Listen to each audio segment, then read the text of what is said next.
안녕하세요. 연목구름입니다. 아이오닉 6가 공개가 되면서 정말 다양한 반응을 볼 수 있네요. 전기차라서 관심이 높다 보니 반응 역시 높은데요. 디자인은 호불호가 명확한 것 같아요. 차량을 구입하는데 디자인은 정말 결정적인 역할을 하죠. 내연기관 시대나 전기차 시대 모두 중요한 부분이 바로 디자인입니다. 제네시스가 만든 GV60 전기차도 처음 공개가 되었을 때 아이오닉 6와 정말 비슷한 상황이었는데요. 아이오닉 6의 화이트 색상은 블랙 마감 소재가 더해지면서 호불호가 정말 많은 것 같은데 이런 점은 GV60과 비슷한 것 같네요. 디자인은 실제 차량을 눈으로 직접 확인하고 판단하는 것이 가장 정확한데요. 이건 제가 부산 모터쇼에 참석해서 직접 본 소감을 가감없이 알려드릴게요. 그럼 도로에서 포착된 실제 차량을 빠르게 만나보시죠. 실제 차량은 이렇게 생겼습니다. 느낌이 또 다르죠. 주황색 리플렉터가 있는 점을 본다면 이 차량은 북미 등의 수출형 차량으로 예상되네요. 화이트 색상이라서 블랙 마감 소재와 주황색 리플렉터는 확실히 눈에 잘 띄는 것 같고요. 유난히 더 잘 보이는 느낌이네요. 보배드림 채널에 올라온 사진인데 색상만 다른 블랙인데 이건 전혀 다른 차량처럼 보이죠. 단지 색상의 차이인데 제 기준이라면 밝은 화이트 색상보다는 어두운 블랙 색상이 이질감이 좀 덜 느껴져서 좋아 보이는데요. 여러분이 보시기에는 어떤가요? 처음 기아의 K8이 출시가 되었을 때 바디 색상과 동일한 그릴은 밝은 색상에서는 유난히 좀 더 어색하게 보였어요. 하지만 어두운 색상에서는 크게 어색한 느낌이 없었는데 그렇다면 아이오닉 6도 눈이 적응되는 시간이 좀 더 필요한 것일까요? 밝은 색상은 측면부에서도 블랙 마감 소재가 확실히 호불호가 있을 것 같은데요. 블랙 마감 소재를 수정한 사진인데 여러분이 보시기에는 어떤가요? 당분간 이런 사진을 많이 볼 수 있을 것 같네요. 주행 중에 촬영된 사진의 범퍼를 잘 보면 에어플랩이 작동되는 것이 처음으로 확인되었습니다.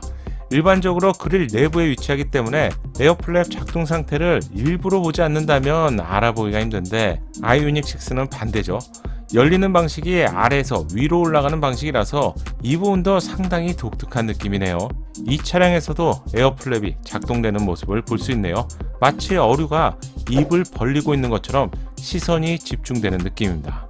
로봇가 움직이는 것처럼 의도적으로 보여주려는 측면도 있었던 것 같아요. 블랙 색상의 차량은 점잖게 보이는데 무난함을 추구하신다면 어두운 색상이 좀 더 좋은 선택이 되겠죠.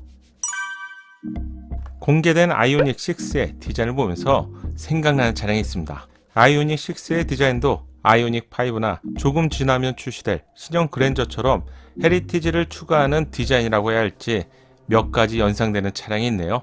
첫 번째는 투스카니입니다. 보넷 위에 파워던 라인과 눈매가 무척이나 비슷한 느낌인데요. 아마도 범퍼 위에 로고만 있다면 비슷한 느낌이겠죠. 두 번째 차량은 링컨 MKZ인데 후면부 디자인에서 이 차량이 생각나는데요. 점등이 되면 좌우로 길게 연결되는 점선 디자인에 테일램프의 영역에서 링컨 MKZ가 떠오르네요. 동시에 비교해보면 분명히 비슷한 것 같은데 여러분이 보시기에는 어떠신가요? 얼짱 각도에서 본 아이오닉 6는 날렵한 디자인 때문에 포르쉐 911 차량이 연상되죠. 포르쉐 911과 비교해보면 분명히 유사한 느낌이 있는데 확실한 차이점은 팬더의 볼륨감에서 포르쉐 911이 훨씬 양감이 느껴지는 디자인이죠. 또한 팬더 위쪽을 좀 더 짧게 디자인한 포르쉐 911의 역동성까지는 따라가기는 좀 힘들 것 같네요. 하지만 디자인은 돌고 도는 것이라서 현대차는 아이오닉 6를 공개하면서 일렉트리파이드 스팀 라이너라는 표현으로 공기 저항을 최소화한 유선형 디자인이라고 했죠. 전기차에서 전비가 가장 중요하기 때문에 앞으로 출시될 전기차는 개성이 있는 디자인보다는 아마도 좀 비슷비슷한 유선형 디자인을 자주 보게 될 것 같은데 전기차에서 가장 멀리 갈 수 있는 것이 증명된 벤츠 EQ XX도 결국 유선형 디자인이죠. 가장 중요한 1회 충전 시 주행거리는 얼마나 될까요? 비교를 위해선 우선 기준이 있어야 될 것 같은데 아이오닉 5에서 가장 멀리 주행할 수 있는 롱레인지 차량의 경우 약 430km를 주행할 수 있습니다. 이 차량의 배터리 용량은 72.6kW시고요. 참고로 같은 롱레인지라고 해도 기아의 EV6 롱레인지보다는 약 5kWh의 배터리 용량이 더 작죠. 기아의 대표 전기차 EV6 롱레인지는 475km를 주행할 수 있습니다. EV6 롱레인지에 장착된 배터리는 77.4kWh로 국내 제조사에서 만든 차량 중에서 가장 멀리 주행할 수 있죠. 전기차를 대표하는 테슬라 모델 3는 528km를 주행할 수 있는데 국내에서 판매가 되는 차량 중에서 가장 먼 주행 거리를 자랑합니다. 배터리 용량은 가장 높은 84.96kWh로 더 멀리 가지만 절대적으로 효율까지 훨씬 높다고 하기 힘들겠죠. 대략적으로 주행거리를 배터리 용량으로 나눠보면 차이가 분명히 있지만 예상보다는 차이가 좀 적어지는데요.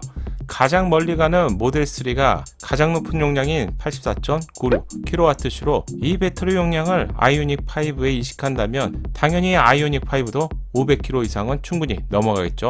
따라서 주행거리를 언급할 때는 꼭 배터리 용량부터 확인하는 것이 좋을 것 같네요. 예상외로 이 부분에 대해서 잘 모르시는 경우가 많은 것 같아요.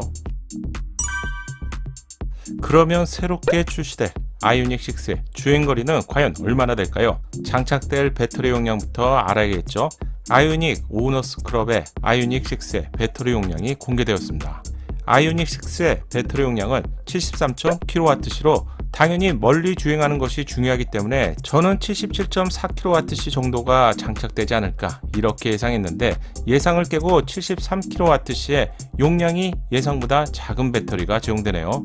공개된 내용을 보면 예상 주행거리가 500km 이상이라고 적혀 있는데 기준이 없기 때문에 이 부분이 환경부 인증인지 아니면 WLTP와 같은 인증인지 정확하게 알 수는 없겠네요. 그럼 아이오닉 5와 동일한 배터리 용량이라고 가정하고요. 아이오닉 5의 공기 저항 계수는 0.28이죠. 아이오닉 6의 공기 저항 계수는 0.21 정도로 이 정도면 현존 최고의 양산차 수준인데요. 전기차 스포츠카라고 할 수 있는 포르쉐 타이칸의 공기 저항 계수는 0.22입니다. 공기 저항 계수를 낮추기 위해서 디자인까지 양보했다는 벤츠의 최상위 전기차 EQS는 0.20이죠. 아이오닉 6는 0.21이라서 전기차 중에서도 분명히 최고 수준이라고 해야겠네요. 이렇게 된다면 아이오닉 5와 동일한 배터리를 장착했다고 가정해도 아이오닉 6가 훨씬 먼 거리를 주행할 수 있겠네요. 아이오닉 6의 제원도 처음으로 공식 확인이 되었습니다. 전장 4800, 전폭 1880, 전고 1500, 휠베이스는 2950으로 전장을 제외하면 아이오닉 5보다도 더 작은 차량이기 때문에 공차 중량을 확인해 봐야겠지만 아이오닉 5보다 분명히 더 가벼울 것으로 예상되네요.